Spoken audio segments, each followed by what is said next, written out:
Absolutely. Thanks for having me. No problem. So, Thanksgiving's around the corner. Tomorrow.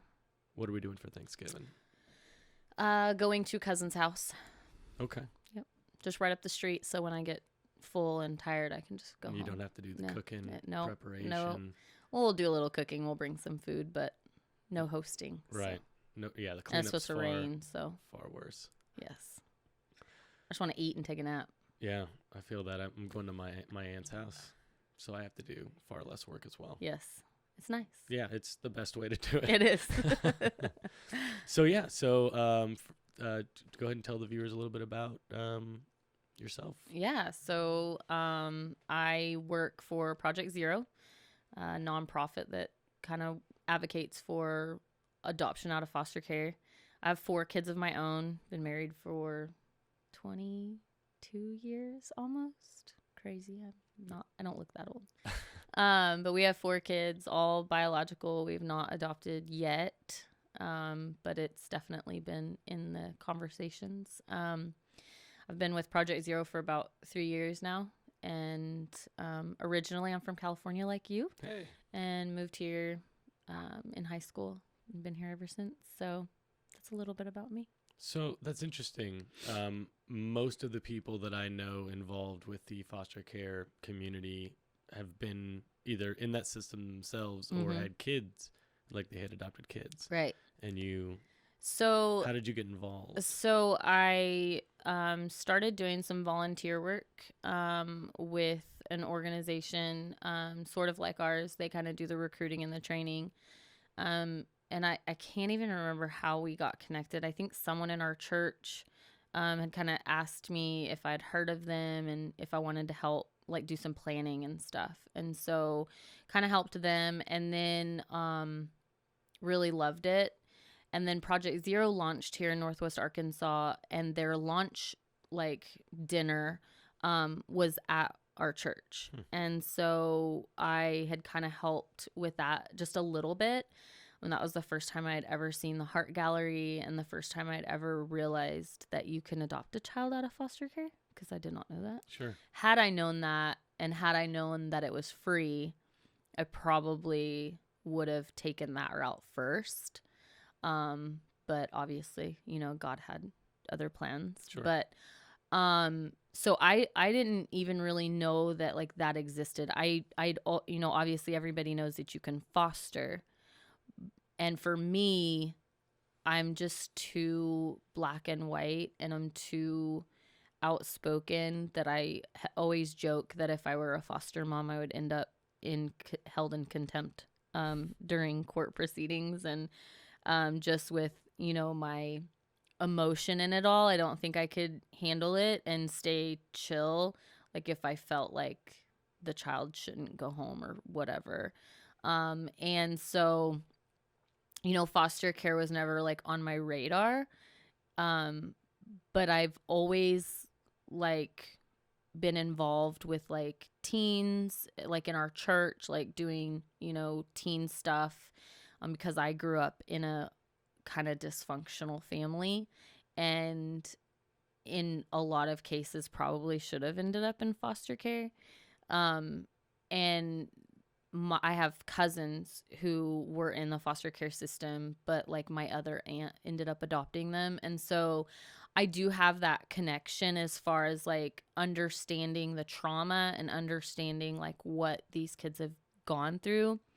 And so the closest I've ever been able to get in my time given is just through the church, working with the youth group and kind of finding out that even kids raised in normal homes are dealing with trauma. Oh, absolutely.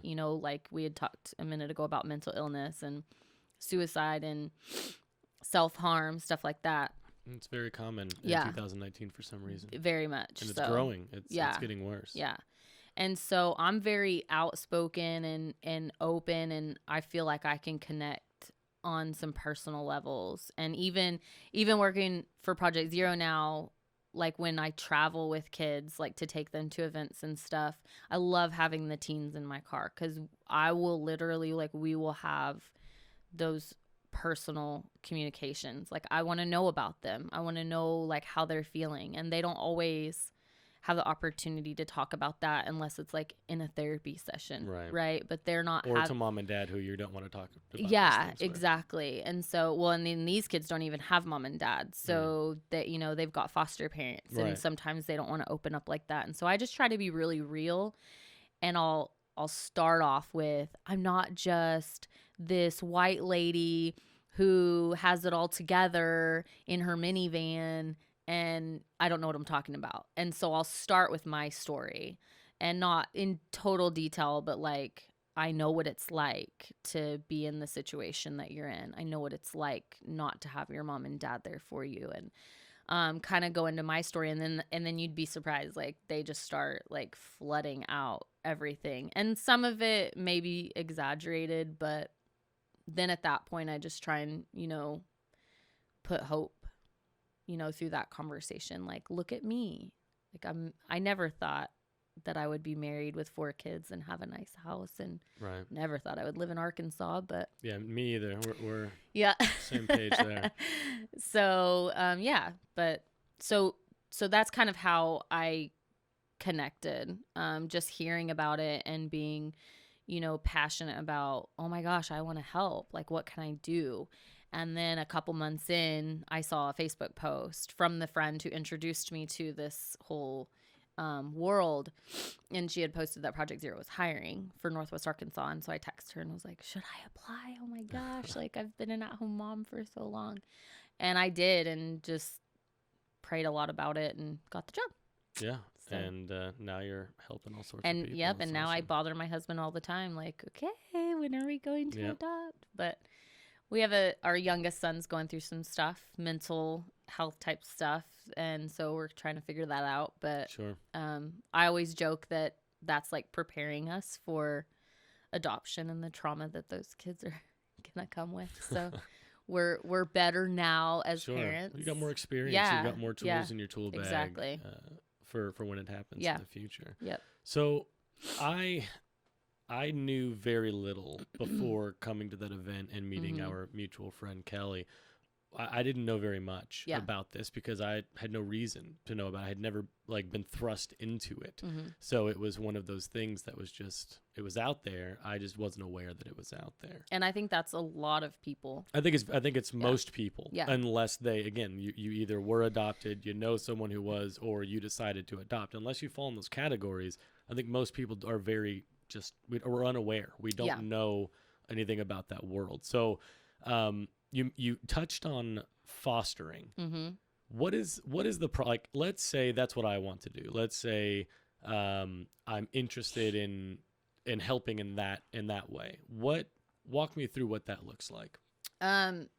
So pretty much to start the process, whether you're going to foster or adopt, is the same thing. You're going to go through the same training courses, because you have to go through about 4 to 6 months, depending on your schedule and what classes you're going to take and who you're going to open your home through, because you have like private organization that's faith-based, and then you have like the Department of Children and Family Services. And so you can get, either way, the Department of Children and Family Services is they are the say in whether or not you open your home. All of your background checks go through them. It's just the faith-based organization is like a secondary to kind of help with the overflow of, well, I say overflow, there's not really an overflow, but because we lack in foster homes, right? But to just kind of take some ease off, and facilitate the training, right? And so, but the same process, 4 to 6 months, you go to an informational meeting, kind of lay out, you know, the breakdown of everything, and then you start your training. And that consists of going to classes, and that's really just gonna run you through like what the process looks like, like as far as getting calls for kids, and then you'll fill out your paperwork, like what kind of child you can open your home to, and then the state will come out and do like a home check and make sure you have proper locks and gates and all of that kind of stuff, for the child that's going to come into your home. So, and then at that point, then it's just waiting, right? Like, so if you're a foster home, you're going to be waiting for a call and all the time. All the time. I mean, likely in the middle of the night. And obviously depends on, like, if you put, I can only take kids this age to this age, you'll get calls for those kids, right? But in some cases you might get a call that, like, hey, we have a 16-year-old boy here and we have nobody who can take this 16-year-old boy tonight. Can we just put him with you temporarily, right? So at that point, yeah, for foster, you'll just start getting calls about that. And on the adoption side, it's more of a permanency. Right. So with fostering, like, how long do you have to keep kids a certain amount of time? Like, is there a minimum? Like, if we have, let's say you're open to 5 kids, okay, philanthropist, lots of money, big house, we can take 5 kids at any one time. Like 5 is the max. Age group, whatever. That's what we're, like, open to do. Now, correct me if I'm wrong. Anyone who is fostering, they receive compensation for kids. Is that correct? Yes. We don't. I even hate that people know that. Right. Like, I get it.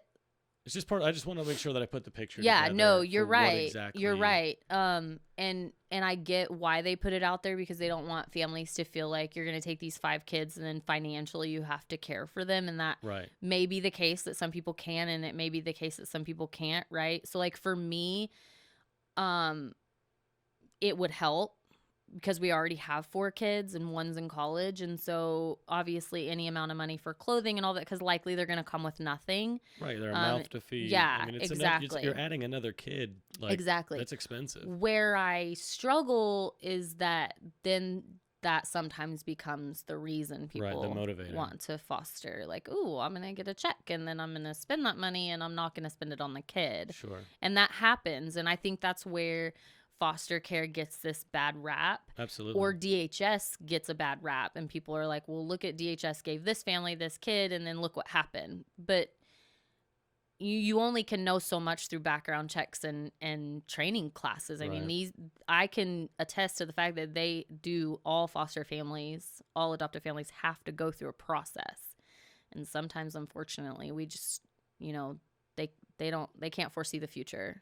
They can't foresee, like, your true intentions. Well, there's always going to be that 1% that falls through the cracks, no matter what. But the likelihood of that, I mean, it's rare, but in all news, you're going to hear the negative, of course, not the positive. And so people tend to hear all the bad things. They're not hearing all the wonderful things and all the wonderful foster families that are out there.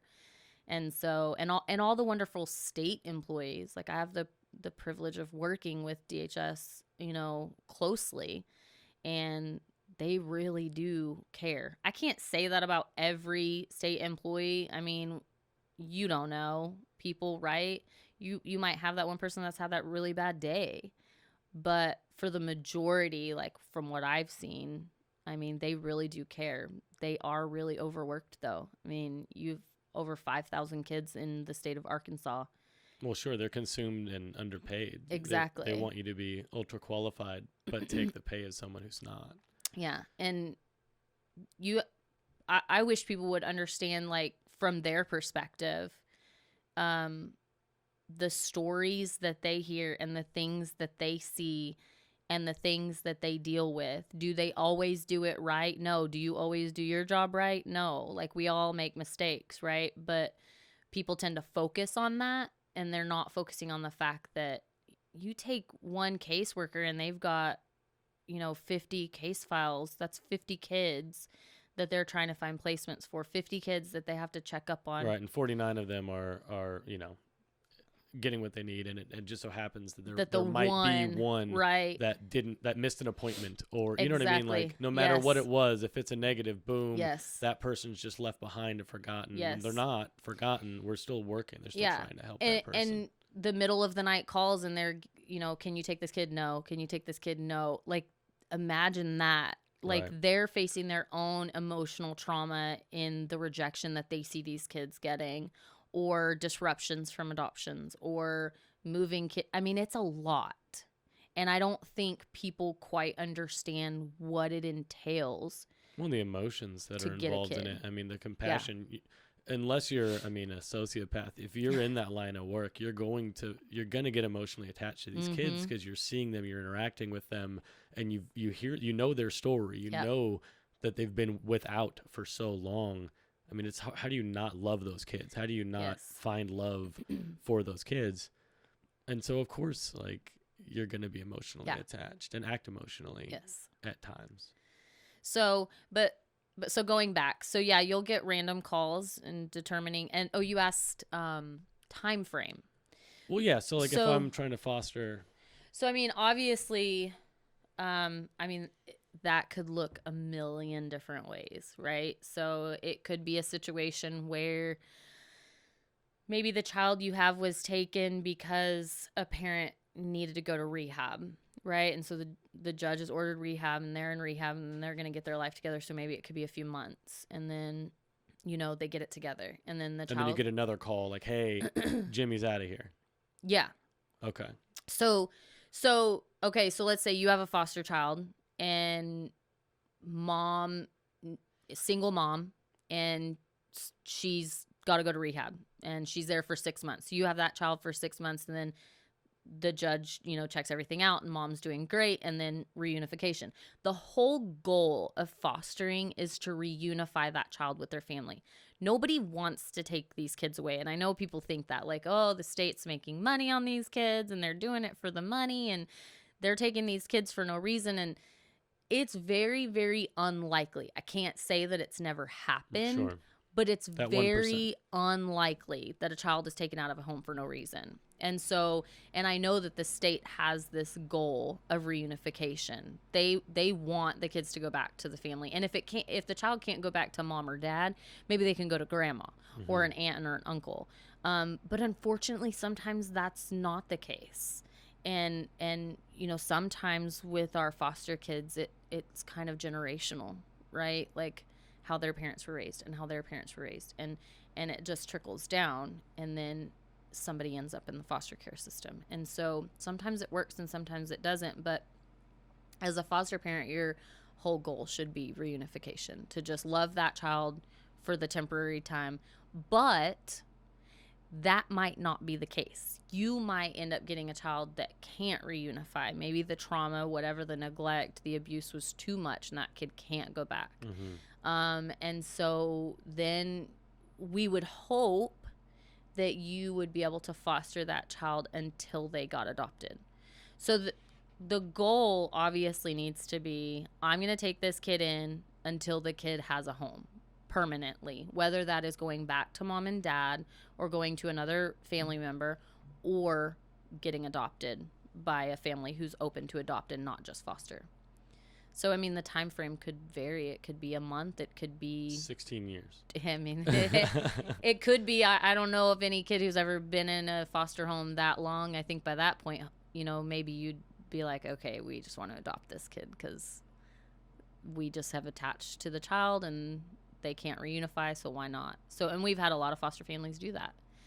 I have friends who've done that. They started out fostering and rights were terminated, and they had made such a deep connection with the kid that they were like, you know what, we'll just keep them. That's how they get you, those kids. They're cute.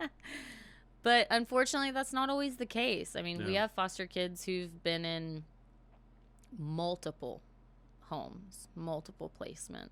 And why would something like that happen? Why would you, in those cases, for instance, why did they have to go from one home to another? There are a million different reasons why that would be. Okay. It could be, I mean, it could vary from, let's say you got a new job and you had to move, and it wasn't in the best interest of that child to move out of the area that you were currently in. Say you went from Northwest Arkansas to Little Rock, and that kid can't be in Little Rock for whatever reason, right? So that would be a reason. It could be that maybe there weren't enough placements and that child had a sibling, And so there weren't enough open spaces for, like, there were no families who could take 2 kids. There were only 2 families who could take 1 kid. And so they had to separate them. But then when they found a family who could now have 2 kids, they wanted to put the siblings back together. Because ultimately, it's all about what's in the best interest of the child. It is not about what's in the best interest of you. It's what's in the best interest of the child. Now, obviously, we want to consider your interests. We want to consider what you can and cannot handle. But ultimately, the decisions are made based on what's best for that child. So it could be that. Unfortunately, you have situations where, the child might start, showing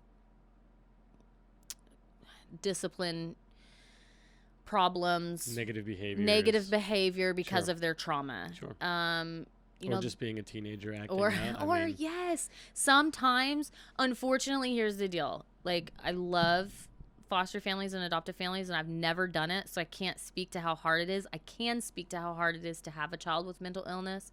So in the sense that I don't get it on the foster and adoptive side, I get it just on the side of, like, trauma and aggression and irritability. I have a child who's 8 years old. I've been dealing with it for 3 years, since he was 5, and it was this, like, switch went off.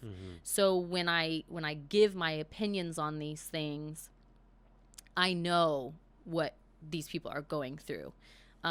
We've gone through the throwing things and the hitting and the name calling and the I hate you, like, and so he shows a lot of things that a lot of our foster kids are going to show. And he hasn't been through any trauma. He just has some mental illness stuff going on. And I can't just say, oh, it's too hard. Right. And I can't give him up. Right. He's my kid. And I wish that people would go into it with that thought process. Like, I'm in it 100%. It is not going to be easy. It is going to be difficult. Now, obviously, if, like, your kids are being physically harmed, if you're being physically harmed, that's a different story. And I have friends who had that situation, right? And it was tearing them apart because they didn't want to give up. They didn't have a choice. So you do have situations like that where it becomes a danger to the other children or to you or to that child. And so they might need more of a therapeutic home. So I get that there are situations like that. And so I'm not talking about situations like that, but there have been cases where, it just gets a little too hard and the families weren't ready for that, or they didn't realize it was going to be that difficult for whatever reason. And so we've actually talked, like, as a team, like with our adoption unit here, and with some other moms and stuff, how it would be cool if, so when you go through training, you can train, your basic training, and then you can do therapeutic training, like a more of an in-depth therapeutic training. And I wish that in-depth therapeutic training was across the board, but it costs more money and it takes more time. But ultimately, the majority of the kids really need that, like, that they need the family who's been trained to really get down to the deep trauma. But unfortunately, that's just not what happens. Right. But it's not standard. Yeah. So, it could vary. And you might have a foster family with 5 kids and they're rocking it, right? They've got a system down and they are in it and they're not giving up, and they've got a good support system. I think that's important. I think if you're a foster family and you don't have a support system, you're less likely, I think, to be able to handle a lot of that adversity. Whether that's church, friends, family, whatever that looks like, you've got to have somebody that can, like, back you up, give you a break. I think support's important. And I think community needs to get better at supporting foster families. We, as a community, put a lot of, heroism on foster families, like, oh, they're superheroes, and they are, but superheroes always have sidekicks, right? They're not doing it alone. And so we as a community need to get better to step up and be like, I know that you're a superhero and you look like you're rocking it, but I'm sure you probably could use a meal, this week. I'm going to give you a break tonight. Or, let me help you with respite. Let me fill out whatever paperwork so that I could babysit your kid. Stuff like that I think is important. And I think we would see greater success, and I think we would have more people willing to do it if they knew that the community as a whole were there for them. Church community, whatever that looks like, right? Your work. But I think going into it without that support system kind of can set you up for failure. It doesn't mean you're going to fail, but you really should have a backup. But so you could have a family that's got this core system and they've got 5 kids and they're rocking it and they're doing great. And then you've got the one family that's got the one kid and the trauma is so much that they just can't do it, but maybe they don't have that support system. So the scenarios can flip-flop either way. But so disruptions can happen for multiple reasons. And sometimes it's the foster family just can't do it. And sometimes it's that, whatever other situations are going on that the kid needed to be moved. Yeah, it's interesting you bring up community. We touched on that last night. Sunshine and I were talking about, I think statistically I read somewhere that more than half of the men in this country would say that they do not have like a strong like core group of friends. Like guys night is a thing of the past because of there's a lot more moving for work. And when you relocate, it's really hard to just jump into some tight-knit group of guys, especially if you don't work a traditional job where you have employees or coworkers that you're gonna have to bump up against, who eventually you're gonna pick the one that you get along with the best and hang out with them. Like if you have an untraditional job, that's just not really an option. Plus with the internet, and there's so many more people are isolated than ever before, that there is very little community anymore. I'll use mine for example. I mean, you saw the whole community because you went past the spot because I gave you the wrong address. But like I think I've talked to maybe three neighbors. I've lived here. I bought this house 4 years ago. We rented a house over the summer, and before our house was completed, and I've never seen a neighborhood so community driven. Like all the kids out playing and all the parents sitting in their driveway and everyone's chit-chatting, and it was really cool. And it was, I think, had the house been the right house for us, we probably would have been like, can we stay? And we still, like, my kids are there right now at one of the houses of the families who live in that neighborhood because our kids just bonded so well. And I tell my husband all the time, like, we don't have any neighbors right now. Well, we have one. They just moved in, and it's weird because there's not that connection, and we rarely see them. Did they introduce themselves when they moved in? At first, I did, and it was kind of awkward. Like, it felt like they were kind of standoffish. Did you go to their house or? No, we had a dog situation. Like their dog got in our yard, and so I brought their dog back over, and then it's a great first meeting. It kind of was like just take the dog and walk away, and I was like, "Hi, my name's Tiffany." Like, this is weird. And so it really threw me off so before the rental house, we lived in the country. So we kind of like you, like in the middle of nowhere, and you have very few neighbors. We actually had less neighbors than you.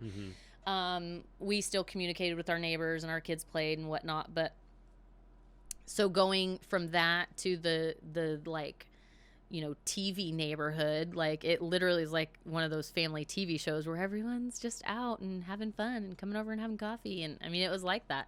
And then to go to that and then have a new neighbor move in, and I'm like, hey, and then they're kind of not interested. Yeah. So it was kind of weird, but she ended up bringing some cookies over and talked to my husband for a little while because I wasn't home. But we still don't really, I mean, it's cold. It's not summer. Her kids are a lot younger than mine, but we just, like if every neighborhood could be like the one we lived in, right? I think we would. Your Pepsi commercial neighborhood, where everybody's barbecuing. Hey, Fred. Yes, like, that is exactly. Sprinklers going, kids running through it, all the dogs playing and getting along. That is literally like my dog would run across the street to play with the neighbor's dog. Like it literally was like that, and it's so crazy. It's funny because it was just on that side of the street. So it was a cul-de-sac, and my friends lived on the other side, and she was like, it's not like this on our side of the street. And I'm like, you need to come over here. But it just was, I think it's those people. They're just those people, right. those Community is friendly important people. to them. Exactly. And they're going to Exactly. exercise it. And I think busyness, like you said, social media kind of traps you in your own little world, in your own little bubble. And we all get busy, and our kids play sports, and we're doing this and we're doing that. And we fail to find time to like have that connection. That's interesting. That's one more thing impacted by my theory that we shouldn't be working 40 hours a week anymore. That would be nice. It's unnecessary. Like we're working off of a really old model just in general, the 5-day work week, 40 hours. Like it's just, we don't need to do that anymore. But even in that, so like in that neighborhood, like I would think like if we were fostering a kid living there, oh my gosh, that would have been so cool. Because I know they would be bringing dinner over, and it would be so cool. The coolest neighborhood But here's ever. the thing is, most of those, like we don't have kids that play sports or anything like that, so we have a lot more free time. But like a lot of those kids do play sports, but they still made an effort. After dinner, the kids would come outside and play if the weather was nice.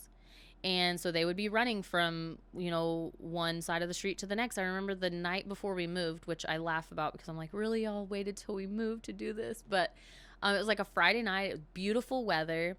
And every kid was outside, and it was crazy. And so, and they're the neighbors that when the cars go speeding down the street, they're like, slow down. Right. And so all the parents are sitting out on the driveway in their own driveways and talking to each other and, yelling across the street. And then all the kids are playing hide and go seek tag, and it's dark out. But they were they were out till like 9:00. They were having a blast. Right. It's a little block party. Yeah. And all of those families work, but they made an effort to be a part of their little community. What I mean is, perhaps we would have more community if we had time to build community. Yeah. That's what I'm saying. Like, everyone I know is working minimum 35, 40 hours a week, but they're not spending 35 to 40 hours actually working. Mm-hmm. They're at work, but their mind is somewhere else, or they're doing something else. Like, you don't really need that anymore with, the technological advancements and automation and the fact that we are in constant contact. I can do half of the things from home. That's true. That a lot of people are doing in the office. It's unnecessary. That is very true. Plus it helped with traffic. Absolutely. It would, which would help on emissions and consumption of these fossil fuels that we shouldn't be consuming. Yeah. Like, it would help a lot of things.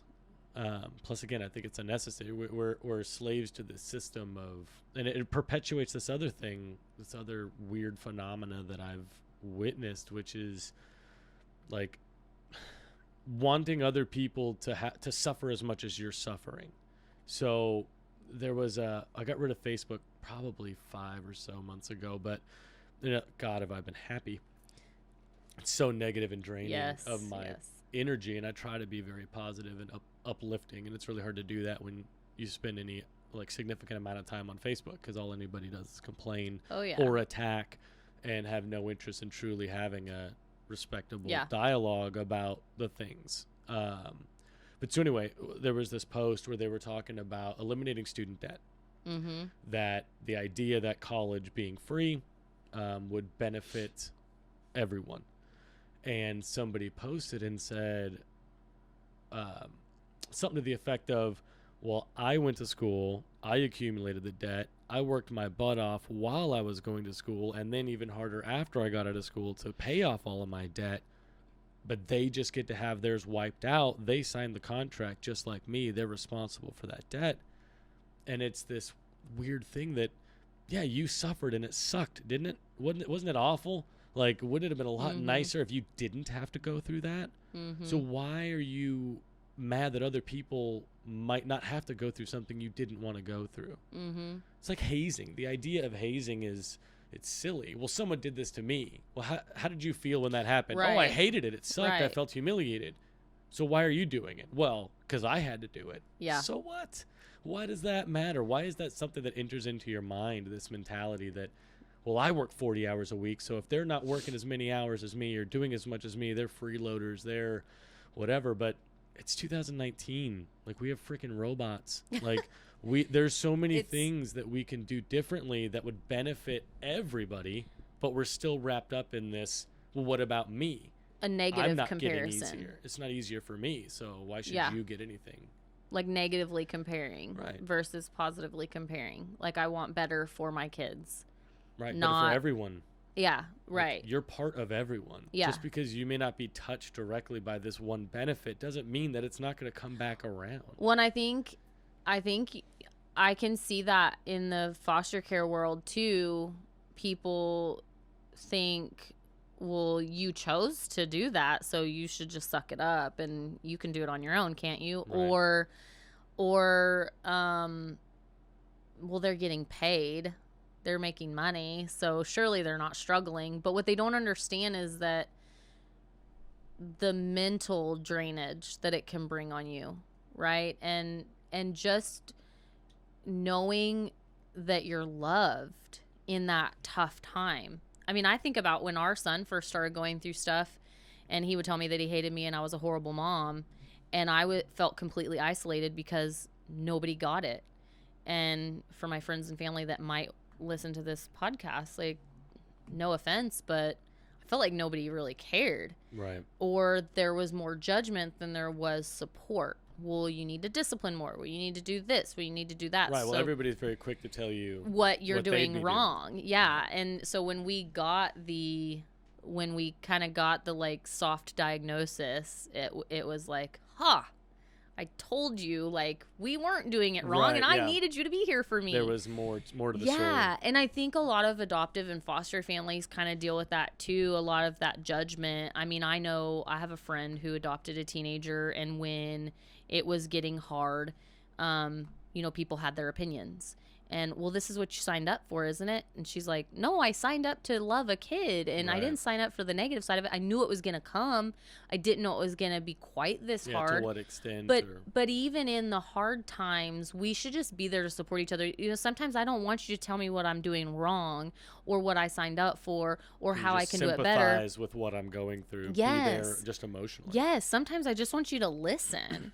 I just need somebody to talk to. My wife tells me that all the time. Yeah, it makes sense when you're saying it. I totally missed the boat with her. And I think sometimes, like, I think it would be cool if, and not everyone goes to church. So while I want to rely on the church and say, like, well, the church should be doing ... I think as a community we should be doing ... I think having support groups for foster families, like foster family night out. And I know a lot of churches do that, but if we did that within our community too, like if we had a group of friends that said, you know what, I think, so-and-so is having a really hard time right now. They've got a lot going on with these foster kids. Let's like give them a date night and watch the kids, as a community. As a community. And obviously there are rules and regulations with like who can watch your foster kids. So it can't always be like that.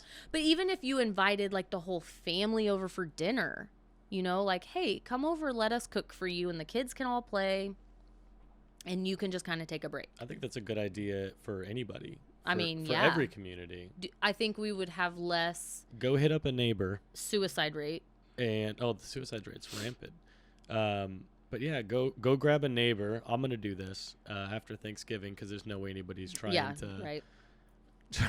to come over for dinner this week.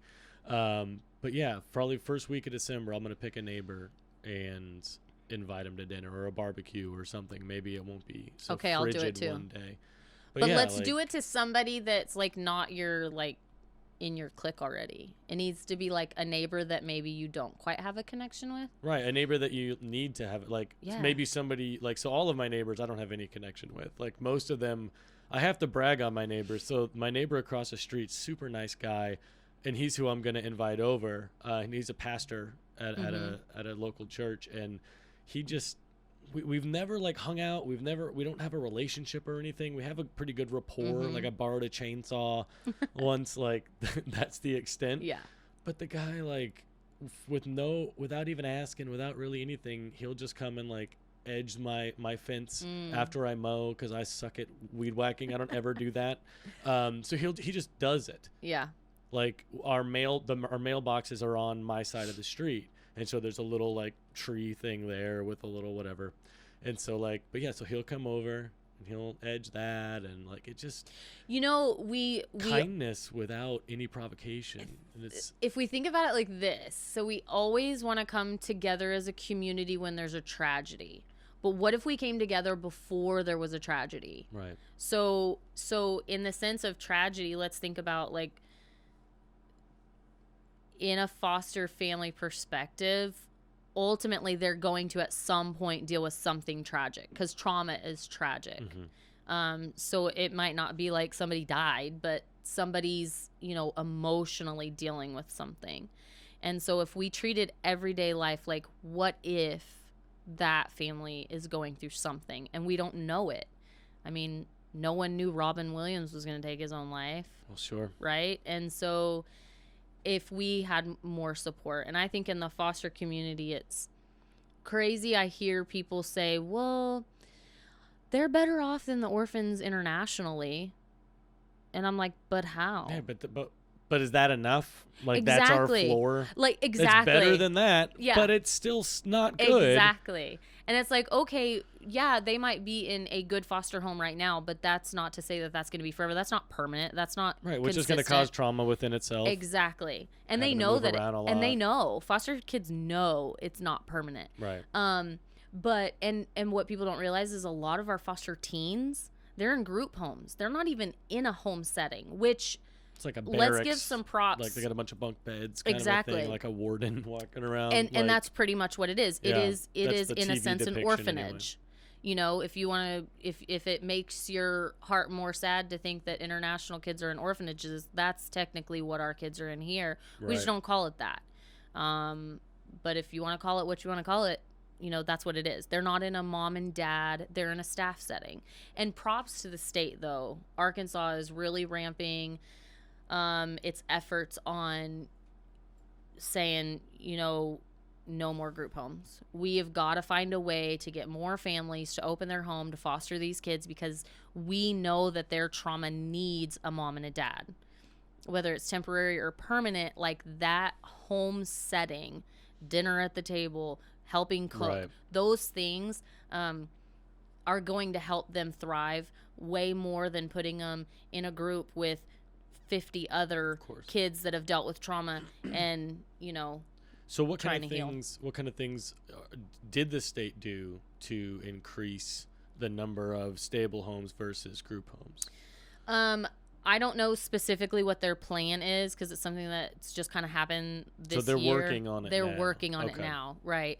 And really it's about awareness, and like organizations like Project Zero and organizations like The Call, CASA, all of those organizations that are working alongside the department to kind of help in these efforts. I think us out there talking about it and raising awareness about it, and educating people about it, I think is the number one key. I know the state has a community engagement specialist, and they're out there trying to raise awareness as well. It's hard to really raise awareness. Like, I could tell you all day the statistics and the Right. need, but do you get it, or do you care? You know what I mean? And I think that's I feel like in Northwest Arkansas we're consumed heavily with a lot of nonprofits, a lot of organizations, and so everyone's trying to figure out, like, Yeah, it is very what are we gonna do? Who are we gonna give to? overwhelming.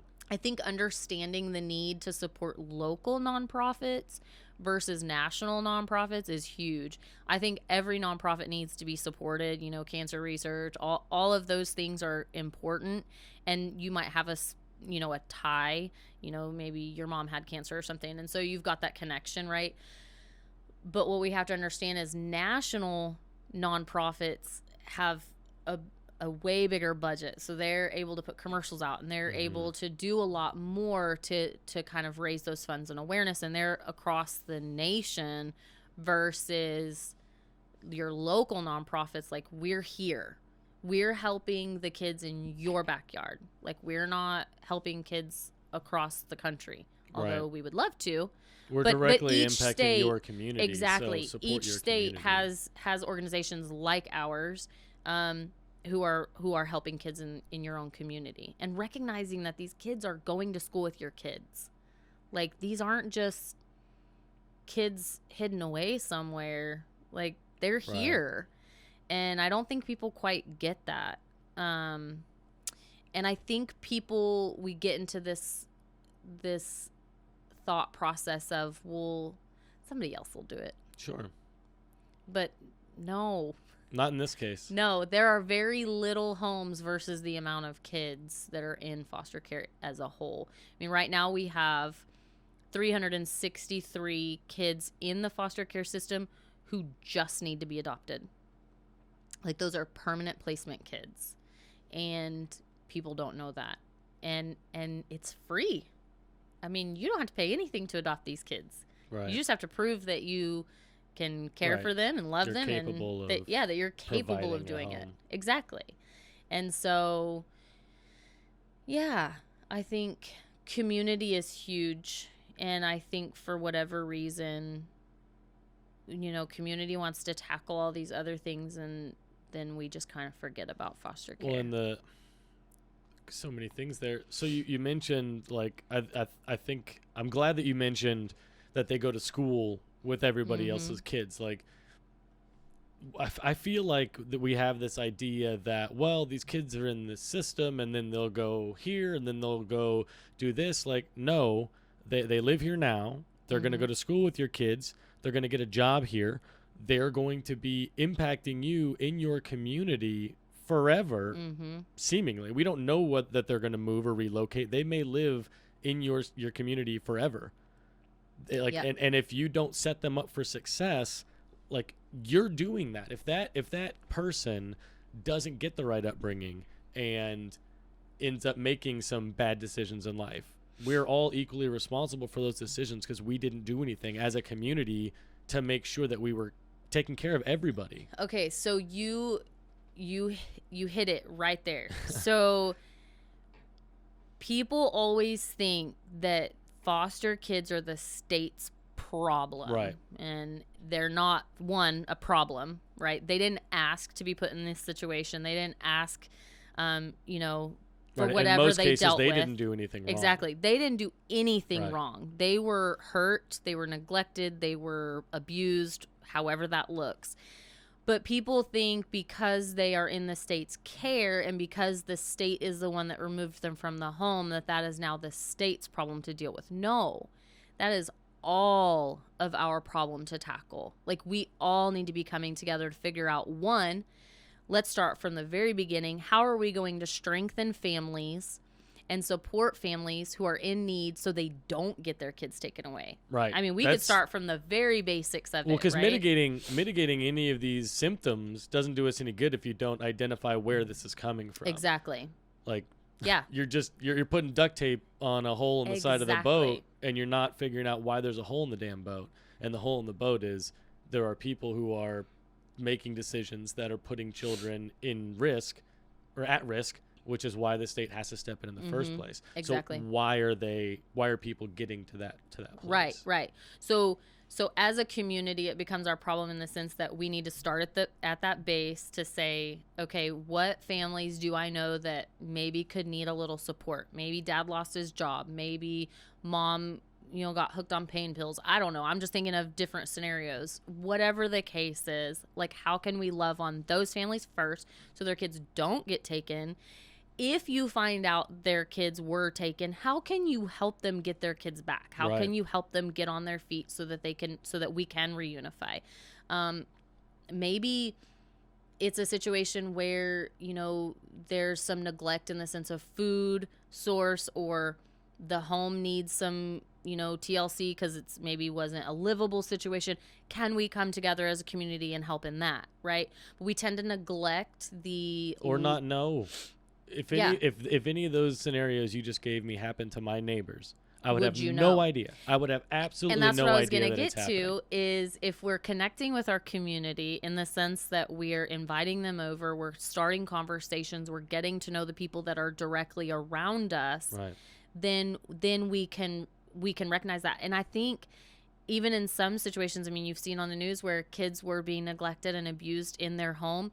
And then when they go to interview the neighbors, they're like, well, I mean, I saw some strange stuff going on, but I just kind of didn't want to get involved. That's our number one problem, is that we don't want to get involved. Get involved. Like, how else are you going to help people if you're not getting involved with them? Well, I think a lot of people's priority isn't on helping people, and I think that's sad. That's an issue. But too. then when you ignore that, and then we have these kids sitting in foster care, and then we all want to like brush it off as someone else's problem. Well, that's the state's problem.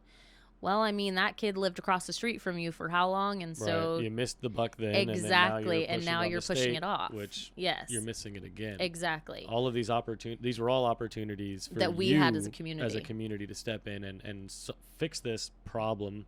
Yes. Not that the kids are problems, but this is a problem.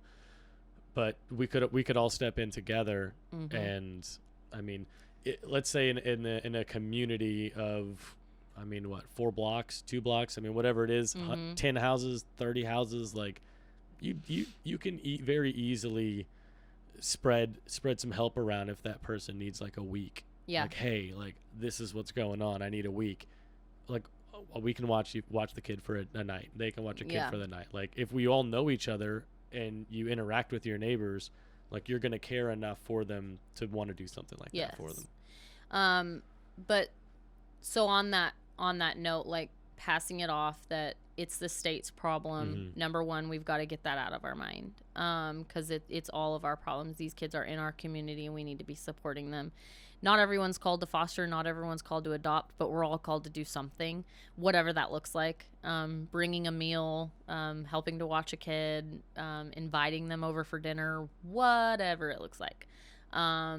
Christmas is around the corner. Thanksgiving, even, like, we were talking about Thanksgiving and how, no one's going to have anyone over on Thanksgiving, but do a friend. I mean, where we're going tomorrow is a friends and family Thanksgiving. It's not just family, it's friends as well that don't have. That's a growing thing. Yeah, that don't have, because not. I mean, you moved here from LA, so. Well, sure. Well, being in the military is my biggest experience with that. Is all of these kids they're all 18, 19 years old, and they don't have the money to go anywhere, or they're just not allowed to go anywhere, and they're probably from wherever, Paducah, Kentucky, or whatever, and they're stuck on some base either here or abroad. Like, that was when it was really evident for me. I was very fortunate to have been from California and ended up just in San Diego, so it wasn't a super long drive. But I've always tried to incorporate those friends of mine who I know aren't home, aren't near their family. So I have a friend of mine coming up Friday, because we're doing our Thanksgiving on Saturday. So he's coming up from San Antonio, Texas, to hang out with us and eat with the family and everything. Because I know he's an Army officer now. But so he's stationed there, so he's like, where am I going to go? Like, I'm just going to be by myself. I'm like, that's dumb, dude. Just come out here. Yeah. What if you have that, single mom that's got a kid and she can't afford to do a big Thanksgiving dinner and she has no family here? Yeah. You could invite that person over and get to know them and, start there. But so that, I think, and this idea that, well, I don't think I could ever foster. Well, I don't think I could ever adopt. What can you do first? And do you know enough to say that you can't do it?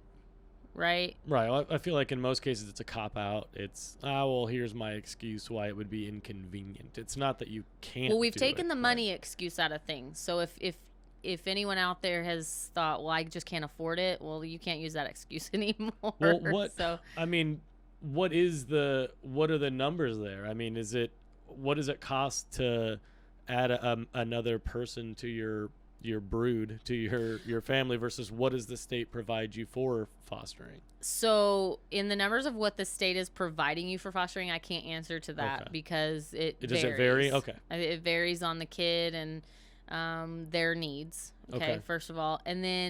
But then you have to know that there are organizations out there who are going to help foster families. So there are community organizations, but then but then we need the outside community of those communities to support them as well. So I think of, and I don't know a lot about the Fayetteville area this side of town, but I do know about a lot in the Bentonville area. And so in Bentonville, there's a place called Deb's Project. And her whole store is to benefit foster families. And so if you get a foster placement, you can come in and get up to, I think, 4 outfits for free for that child. And then they can put word out like, hey, we need a bed. This is the size bed. We need bedding. We need this. We need that. And so there are people in the community who are doing something, but it's very small comparatively to how many people live in Northwest Arkansas and how many people are actually doing something. And I think if we got more of the community involved, how amazing of a support system we could have. So being a support system or helping those who are already a support system would be great. But she's got toys and diapers and all sorts of stuff. So when you're looking at the cost, like, okay, well, I know that it doesn't cost a ton maybe to feed an extra kid. Because, I have 6 people in my family, and I always have leftovers in the refrigerator. Well, once you're cooking for 6, what's one more? So, but you think about that when you cook dinner, do you have leftovers? So that could have fed another kid, right? So take food out of it, right? And then, so what you're gonna have to get a bedroom set for that kid, a dresser, a bed, whatever. There are a lot of people out there who probably have that kind of stuff that they'll donate to you. So likely you're not gonna have to do that. And then clothes and stuff, they're going to come with nothing. But then you have, you get your first 4 outfits from Deb's Project. And then you can go to the call and they could probably hook you up with something. And then you can put out on Facebook and they can hook you up with something. And then your check rolls in because you're a foster family. And then, so now you've got, do you see what I'm saying? So financially as a whole, I think needs to no longer be an excuse for people. The only thing that the state's going to require is that you can pay all of your bills and not be on government assistance. Right. So if you can provide for your family, that would vary on how many kids, say, you get to bring into your home, like how many kids you get to open, obviously space too. But I think as a whole, I think there are so many outreach opportunities out there that people can reach out to that can help you in like the initial cost of it all. Well, when we finish up here, you'll have to give me that list, because most people don't even know that, like, how any of this stuff works, Exactly. let alone all of the extra resources that you're listing. Like, nobody knows about those unless they're already involved in this community. I think it would be cool if there was if every state had a hub, right? So like if you went to the department's page, their website, and on that they have just a list of everyone who partners with them. I know, like, you could go to their website and you can find us, and I know you can find the call. But you can't see the entire like network, you can't where see like all of the webs go. Exactly, but it would be really cool. This platform, I hope to do a lot with it, and that's something I would love to help disseminate information about anything worthwhile. Like, I'm talking with a friend of mine who's very deep in the local political world. Like, when are the elections? What are we voting on? Like, what do people need to know that's happening in their backyard that's going to directly affect them? Because voter turnout is embarrassing. Yeah. Like, for national elections, we don't even get half the country. And then for local elections, you get like 8%. It's ridiculous. People are they just don't care. Yeah. They're not playing the game. They're not paying attention. They're working their 9 to 5 and going home and watching the Kardashians or whatever. They're not involved in their community or what's going to impact them directly. So I would love to be that one extra place that'll retweet or that will post it on the website or just whatever. Like, I will have 1,000 tabs by the time this project is done, because I want to help with everyone and anything that's worth knowing. And the foster system is worth knowing about, because these are people that are in your community, interacting with your kids, Like, if you just took the time, that little extra whatever, Yeah. and you could really help this issue.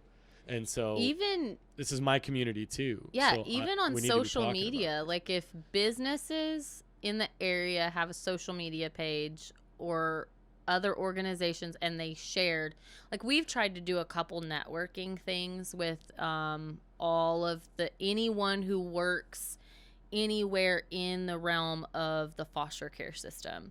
And we tried to get all of those organizations together at Sam's Furniture, and it was on social media. We sent out invitations. Like each organization emailed people, which those are already people we connect with, but then we put on social media and we asked other people to share.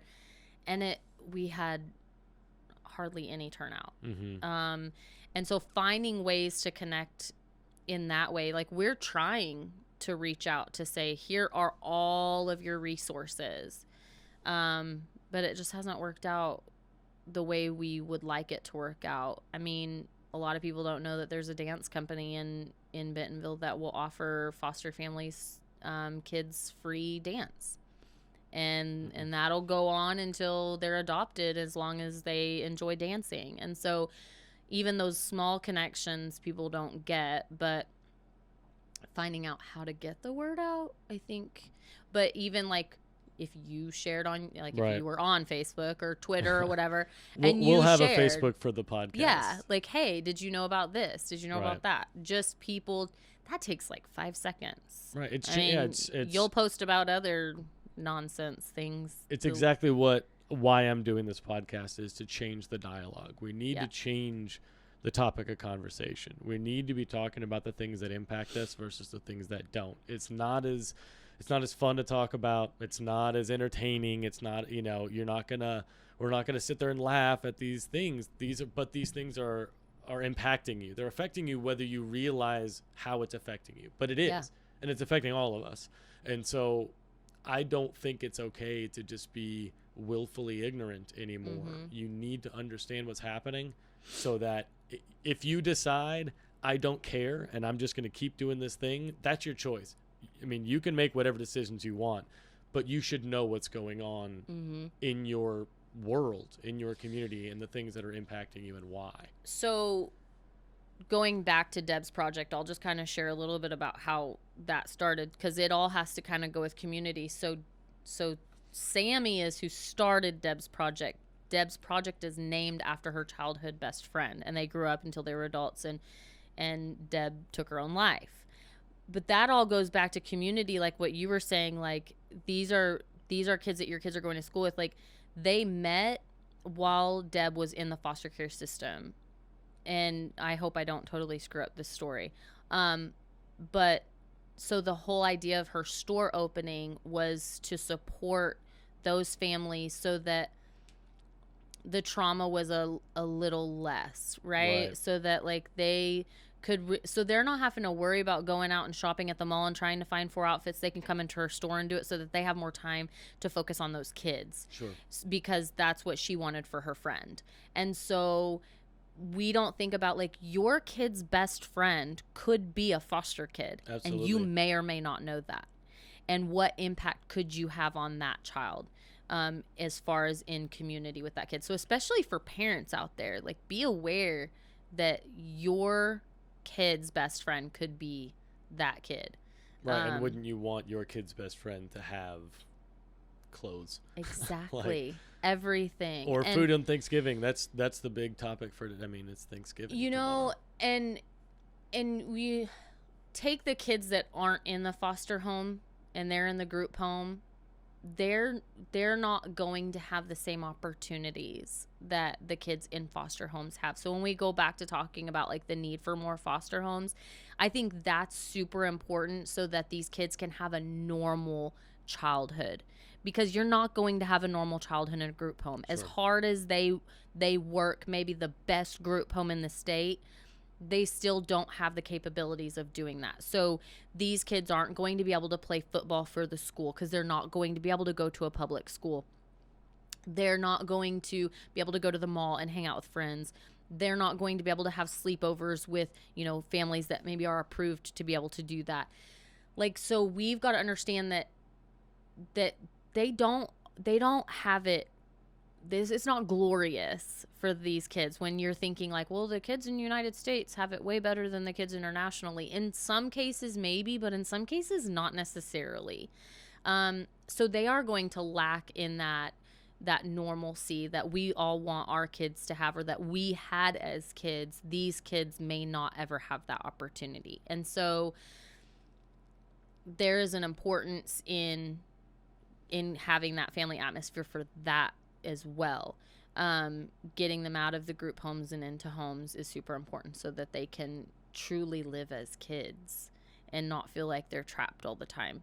And so understanding what that looks like, I think, for our organization to do Christmas for waiting kids, you've got the foster families who are taking on that responsibility for foster kids. And we have great organizations like CASA who will provide for those temporary foster placements. Mm-hmm. But for the kids like that we work with, the 363 of them, they don't have them necessarily. They're not, some of them are, but not all of them are in foster homes who are going to have the Christmas tree on Christmas morning, and they're not going to get to experience that. And so we work hard with our Christmas event to make sure that they have that opportunity. And people don't know that either.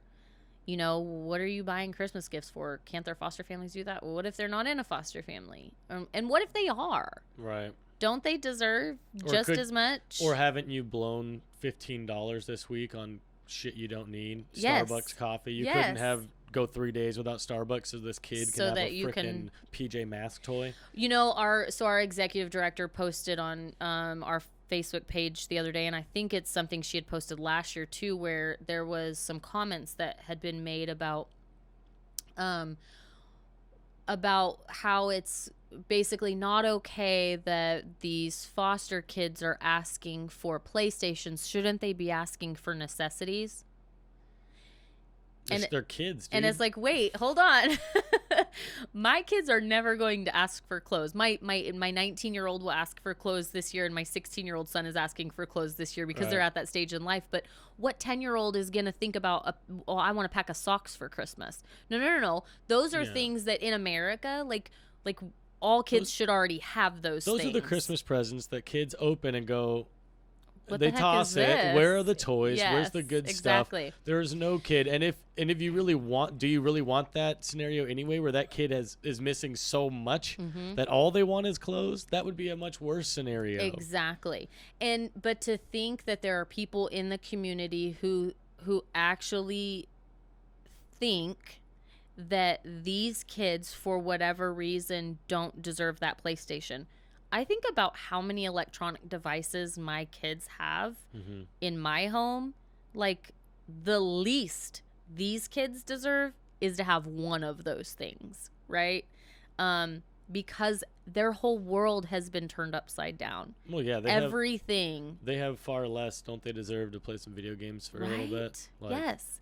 Yeah, no. We don't think I've ever met clothes. anyone that had that that thought process, fortunately, because that would not be. But there are people out there who think that, comments have been made like, well, you would think that your foster kid or your adopted kid would be more grateful for what you've given them. And it's like, I mean, is your biological kid grateful for everything you've given them? My kids act spoiled rotten half the time, and I'm like, no, we don't act that way. And so, they're kids. They're just kids. They're gonna have the same thought process. Right, again, that they're going to school have. with your kids. Exactly. Like, I feel like, at least for me, my ignorance to the subject, but I envisioned, again, like that group home, like a big white building, it's a bunch of bunk beds. Like, there's like a warden-esque person who's taking roll. Like, all right, who's here? Whatever. Maybe they went to school there. Like, well, it almost felt like they were probably in like their own community already, not just some building that is being substituted for a home and then they're getting bused just like every other kid. It's another stop on the bus route, and like just like they're anybody else, like every other kid from every other home. Like they're living the same reality that your kids are living. The only difference being where they go to bed at night. Yeah. Yes and no. So they're not, well, I mean, they're not living, they don't have their own like infrastructure. No. They're assimilated into your community. Yeah. That's Exactly. Yes. Trying to think of what else, but I just wish people would want to be educated. Well, unfortunately, that's not human nature.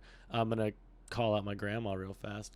I was over there on Tuesday, and I've watched a lot of really personally impactful documentaries recently. What the Health on Netflix. I love documentaries. Have you seen What the Health? I have not. Okay, you need to watch that. Is it about my food? It is. I know. Then I just never want to go grocery shopping. And that's exactly what happened to me. But we changed our son's diet because of it. Mm-hmm. So just one little snippet for those of you that haven't seen it. The FDA classifies processed meats, so pepperoni, deli meat, hot dogs, chicken nuggets, basically the core food groups for all of your kids. Yep. Processed meats are classified as a class 1 carcinogen. On the same scale as inhaling cigarettes and being exposed to plutonium. That's where the FDA has rated processed meat. Well, I'm never gonna look at my hot dogs the same again. Well, I'm not. I mean, our kid's not gonna eat a hot dog again. Yeah. But yeah. So I wanted her to watch something. So What the Health, the Rotten series is amazing. Mm-hmm. Also on Netflix, the one on chocolate really pisses me off because we're so spoiled. We don't even need chocolate. Chocolate is not a necessity for us. Yet there's people that are just getting really screwed by the fact that as a consumer culture we need our chocolate. We need our Hershey bar and we need our whatever. I mean, there's Valentine's Day, all of these. There's so much propaganda toward get chocolate. Women need chocolate for all these and the people that are paying the price are not us paying $1 for a chocolate bar. It's the people in South America who are chopping working the freaking really cocoa plant to make $2 a day, and they spend. I think so. They said $2 a day, which is $600 a month, and they spend $400 a month just on water, on just clean drinking water. We don't. But we don't care. We don't see it. It's the same.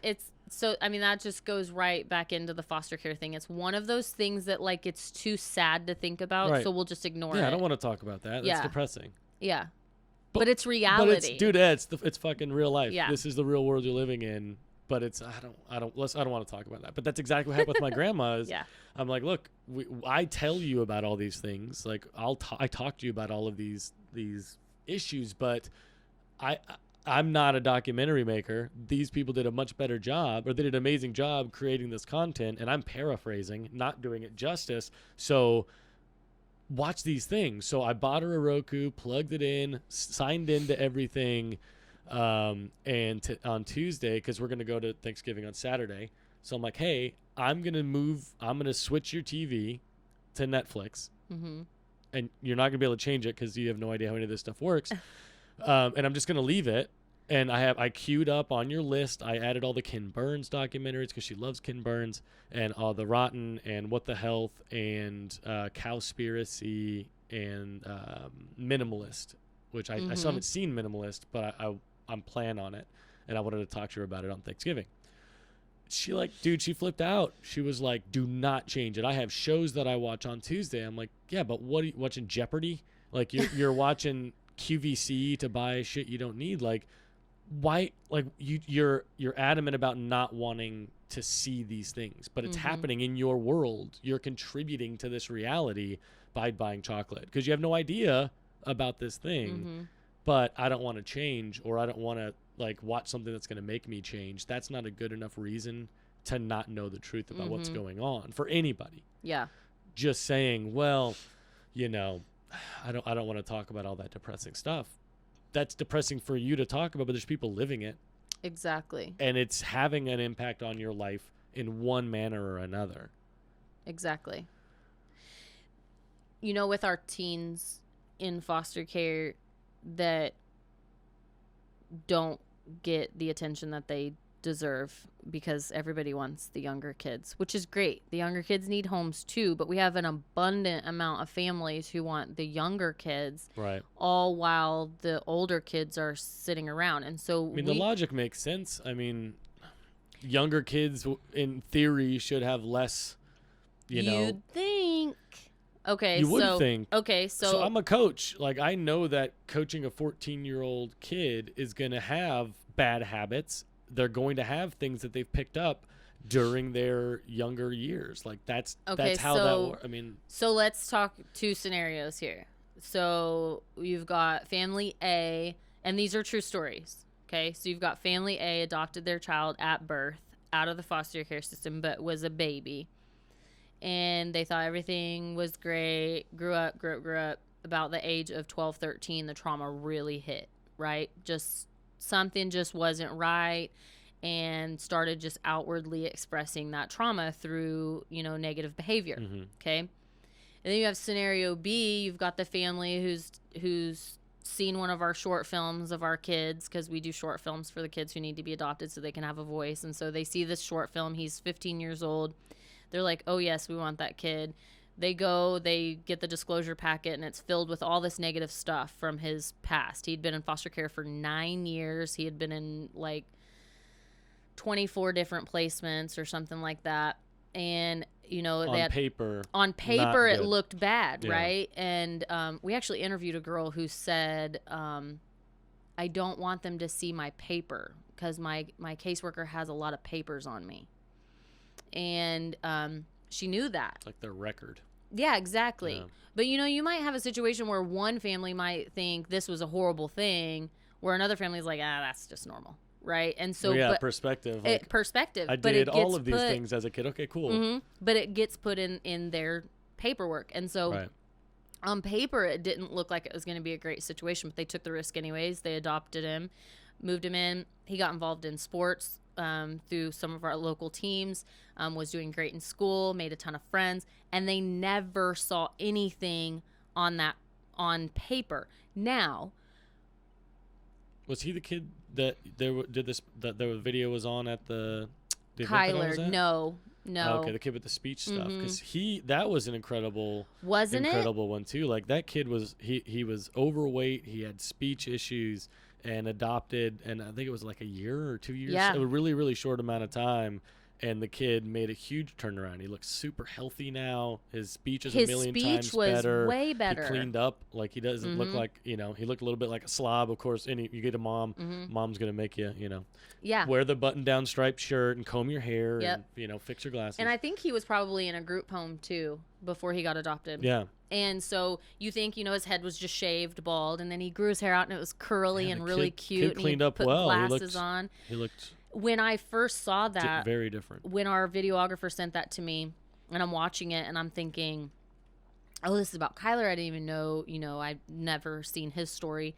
And when they showed the second half, I think it was 4 years later, but when they showed that second half, and I saw the kid with the curly hair, and he was all skinny, and he had glasses on, it took me a minute. Right. I didn't realize that they had just flipped over to Kyler. And I was like, whoa, wait, hold on. That's the same kid. Right. And you're right. I think the biggest thing, though, aside from the physical change, was the speech change. You could hardly understand him in the first video that we shot. He talked like a 6-year-old. Uh-huh.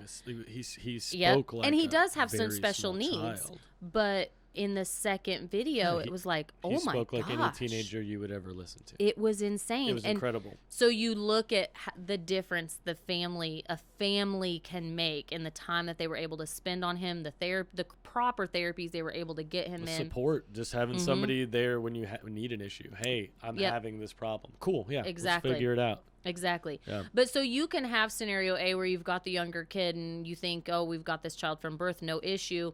And it could be years before you see anything. And then you can get the kid that looks bad on paper, but then you get him in the home. And the right home, the right atmosphere could make a huge difference in the life of one of these kids. Plus, that kid's attitude toward this opportunity, you don't know. Just because his rap sheet, he made a lot of mistakes before he was, 13. Like, doesn't mean that at 14 he's not going to have a head on little straight, or like, hey, I get a chance here to be with a family. If my whole life, oh, don't get me started, was based on my rap sheet, yeah, nobody would ever hire me. My husband would have never married me, and my kids would never look at me the same. Well, we're all fortunate that there wasn't social media when we were growing up, and everybody says that. Yet we're so judgy about these kids and the stuff they're doing. Like, we were doing like way worse. Yeah, my generation was doing all sorts of crazy shit, and the people, my like parents' generation, I mean, Woodstock, like just. We're just gonna mob this music festival and knock the fences down and take drugs and listen to music. But you're gonna be like, my curfew's 9. Shut up. Like, like, come on.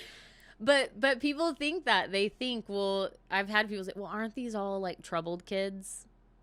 And aren't all kids troubled kids? Jesus. But even not all aren't all kids troubled kids. It's like, no, these kids aren't troubled. Their life was filled with trouble around them. They need somebody to come in and teach them that that's not normal. What I mean is, like, just in general, I think it's, but yeah, all kids the are. rate of suicide in girls age like 13 to 20 is like 40% higher than ever. And it all started with social media, because we're more isolated, and it's easier for if somebody wanted to bully you, it's super easy to do that on Facebook. It's super easy. Yeah, my kid's been there to get ganged up on, and even as an adult, like this doesn't just apply to young girls. This applies to people in general. That's the attitude on Facebook. It's gang up culture. It's I want feel gratification because other people agree with what I'm saying, and so we're gonna pile on so that we can get this. Woo, yeah, we're the good team. You're the bad team, and not everybody's equipped to handle that. Not everybody's emotionally, developed enough to be like, I don't care, you know what I mean, or whatever. Deal with it however they want to deal with it. For me, it's I don't really care what you think. Like, I'm on my path, I'm doing my thing, and if you don't like it, that's cool. Like, it's your choice to go to click somewhere else, or don't watch my content, or true. Whatever. It's I don't care what you have to say unless it's productive. And if it's productive, let's put something together. Let's be a part of the solution. Like, I'm here to build community, but if you don't have any desire to participate in that, well, then don't. Yeah, we don't have any business to discuss. But that's not something at 14. No. You're looking for acceptance, you're looking to fit in, you want all these things. You want that community. You want your community of girlfriends to support you, and if that breaks down, it could feel like your whole world is breaking down, because that is your world at that age. And that's the thing with our foster kids is they don't, unless they're in a foster home, a stable, good foster home, they don't understand community. They don't, because they've always been given up on. Right. They've always been just moved from one place to the other. We did a video with one kid, and he said, I want people to understand that we're not disposable. That we're not just trash you can throw off on the side of the road.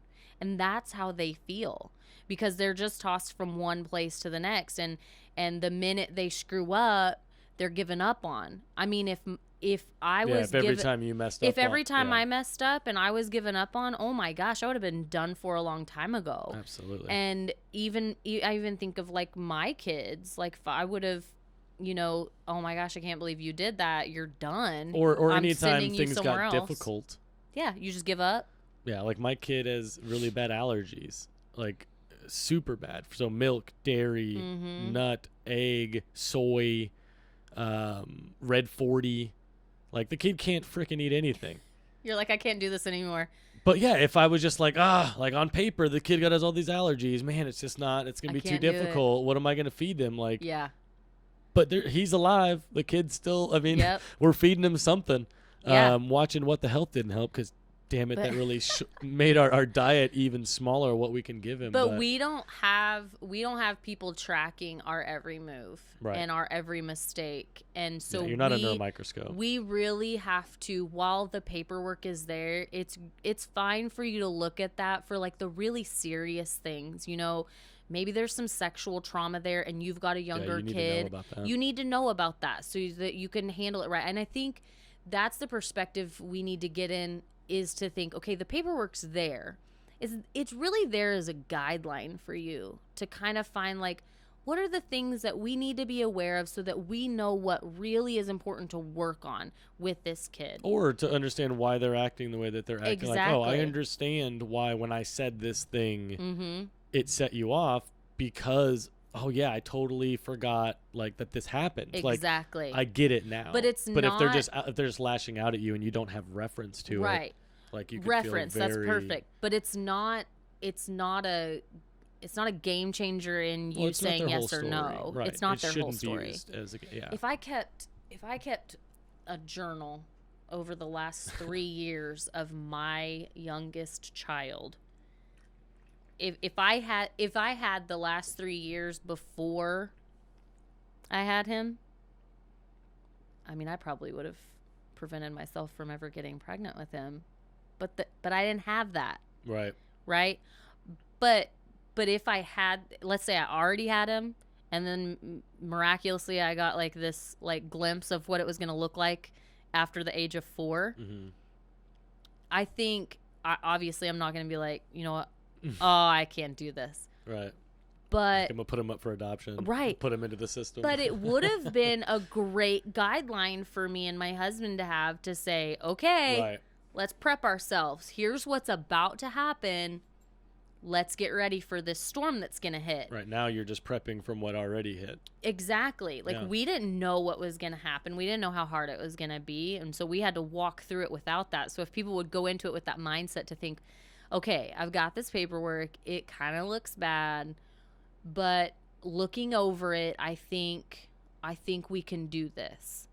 And giving them that chance, I think would be a game changer for these kids. And I think going into it with the mindset of not what you're going to get out of it, Right. but what they're going to get out of it. Because we tell... That's the ticket there. It's not about you. You Thank can't go you. into this because it's going to benefit you. I mean, you're going to get fulfillment and all those great things, but like you can't do it about that. It's same thing with elected officials. You shouldn't be an elected official because you want to do that. Like, you should be an elected official because people elected you because we know that you can do it. You're Like, going to benefit others. don't do it for selfish reasons because it's never going to work out well. Please for don't the ever people be a that you're foster over. family or an adoptive family for selfish reasons, because it's never going to work out for anyone. No, you need to care about this person, Yep. how it impacts your community. So let me ask you a question. So let's say, like, I feel like most people are going to, their immediate reaction is going to be, well, there's no way that I could foster. So let's say for those of us that cannot foster for whatever reason, what other ways can people help this problem that's affecting them? So are you asking me if they can't foster and adopt? No, what I'm saying is if I don't want to foster or adopt, Okay. what kind of things can I do to still benefit my community or these kids or the families that are fostering? Like, how can I make an impact? So me personally, right now in my life, it's not going to happen right now. Right. But my wife and I have talked about potentially doing that, somewhere down the line Yeah. when things are a little more Yeah. stable. But right now, no way I can do that. Right. But there may be ways that I could still impact positively for someone. Okay. First, what you're doing right now. I mean, honestly, you're just putting word out, right? So like we talked about earlier, social media, if you just want to share something on social media, we have, like, on our Project Zero website, which is theprojectzero.org, you can go on there and find video. Well, you're not going to find them on our website, but you'll find the Heart Gallery photos that can be shared. You can get on our Facebook page and share anything we share. Like, our videos are on YouTube, and like, they're videos of the kids being interviewed about what kind of family they want, and those are a huge impact on people because they get to hear from the kid. Well, you put a face to it. Yeah, just sharing that. Volunteering. You can volunteer to bring stuff to Deb's project instead of bringing your used nice clothing somewhere else. Instead of taking it to Goodwill, take it to Deb's project. Interesting. You can get connected with the call. They do Friday freezer meals where you can cook a meal and then freeze it and bring it to them, and they'll give them to foster families who need a break. So you could do that. Yeah, you cook can a meal, Cook a meal. Bring it to them. Yep. They'll do everything else. Yep. That's it. You just bring it to them on Friday. Friday freezer meals. They better be like, they better be swamped day after Thanksgiving. Like, the amount of leftovers that people are going to have. Yeah. Fix a plate and take it to these people that are going to give it to the worthwhile cause. You could volunteer with any of the organizations. You can volunteer to become a trainer to help open more homes.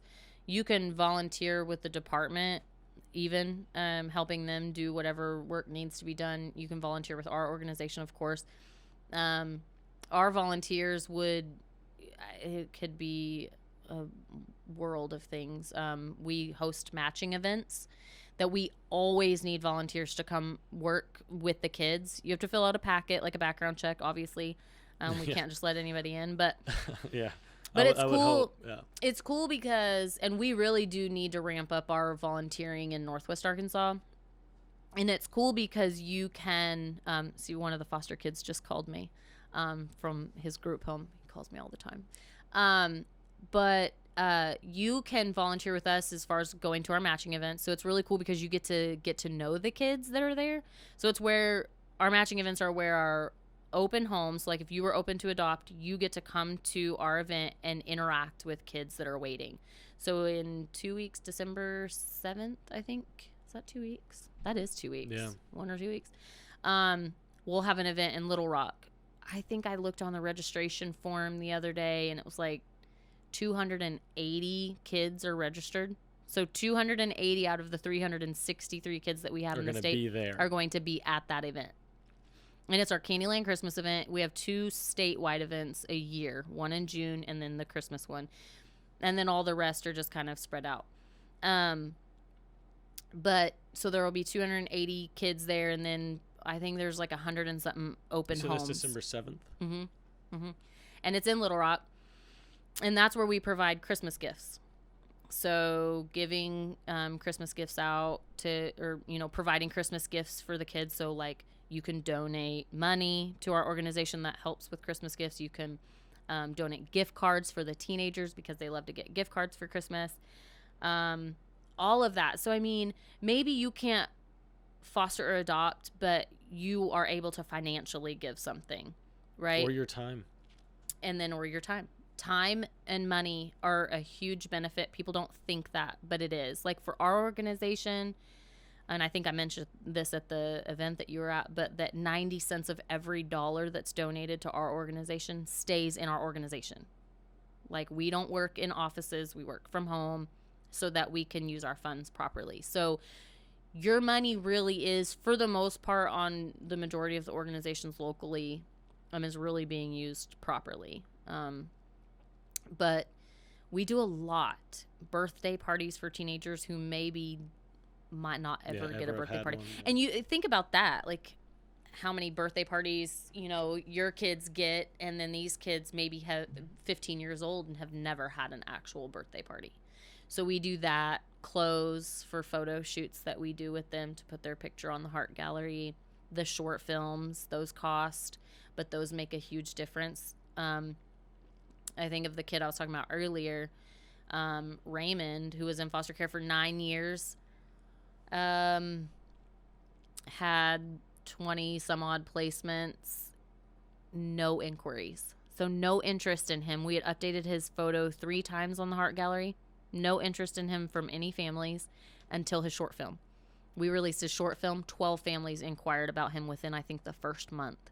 He ended up getting matched with the family here in Northwest Arkansas, and that went further. So our short films are important. Do you have a specific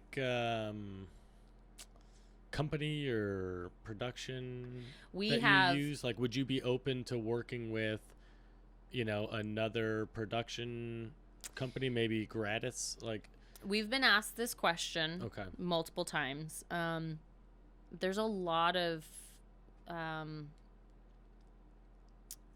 legal stuff that we want to be careful of as far as like that one-on-one time with the kids, as far as the filming goes.